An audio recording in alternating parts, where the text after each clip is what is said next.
Hello there and happy October everybody. So it's October the 1st today.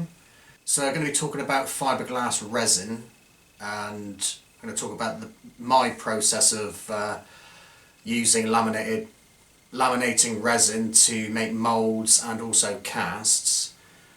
My process. This is what works for me, so I'm just telling you how I do it, and there's obviously many ways of doing the same job, but this is what works for me. So you can either take or leave the advice or tips that I'm going to share here now. So this is in response to a question from John from last month. He asked a question about how long do you wait before you put your next coat of or layer of fiberglass down. So I thought it was too much to type in to answer in the comments, so I'll answer that question now, plus share about how I go about my fiberglassing. So first off, if I'm making moulds or doing a cast or something like that, I try and make that the last job of the day because it's a messy job.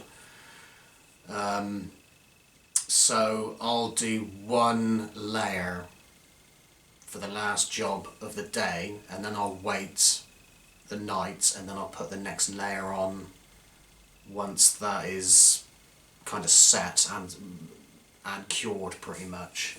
So it is, you can actually tap it and knock it with your fist if you wanted to. I prefer doing it that way, and I don't like to put the next layer on while the first layer is still wet or not cured, because I don't want to pull off that first layer, or potentially pull off that first layer. So I make sure that that layer is solid before putting the second layer down. Most moulds that I've made, say for instance this fossil mould, this was two to three layers of laminating resin, plus like the you use the resin, polyester resin, with the matting, and there's plenty of videos on my channel and all over the internet on how to use laminating resin. But so like I say, I just put one coat on first, wait a night, and then put the next coat on the following day at the end of the day, because it's a messy job. I don't like all that mess in the morning, and you can get on with other things to do, which is easier to wash down. Even making concrete casts is a lot easier to clean up afterwards, clean yourself up, than fiberglass resin, because obviously you've got a lot of chemicals and bits and pieces involved with that, acetone to clean down.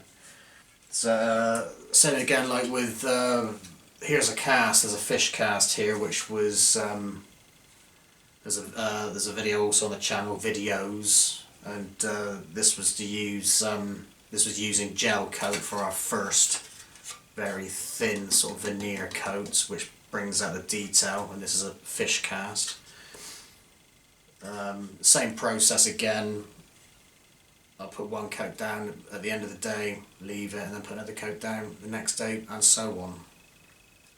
So that cast was to make this fish, and here's one that's been painted up.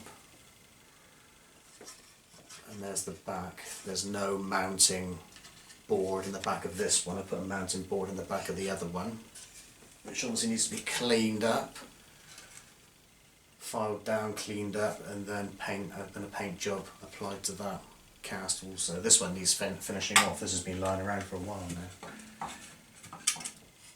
I also bought some fake eyes off from eBay. I don't know, they're quite fish eyes. But you buy fish eyes on eBay as well, like replica fish eyes.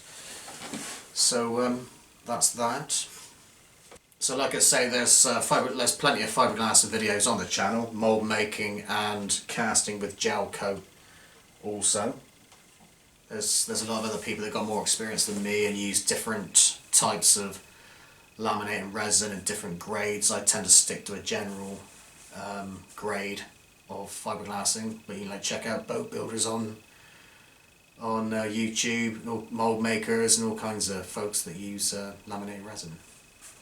So this month we've got the diamond painting kit to finish off. That's going to take ages though, but I don't know when that's going to be ready.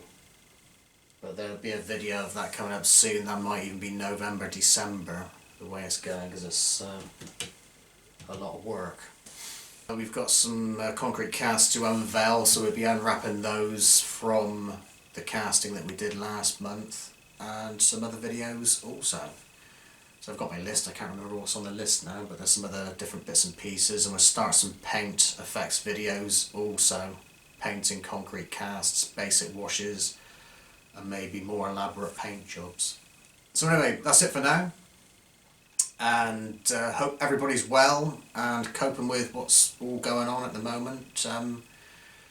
Wishing everybody well, and we'll see you soon. Thanks for watching, and over and out for now.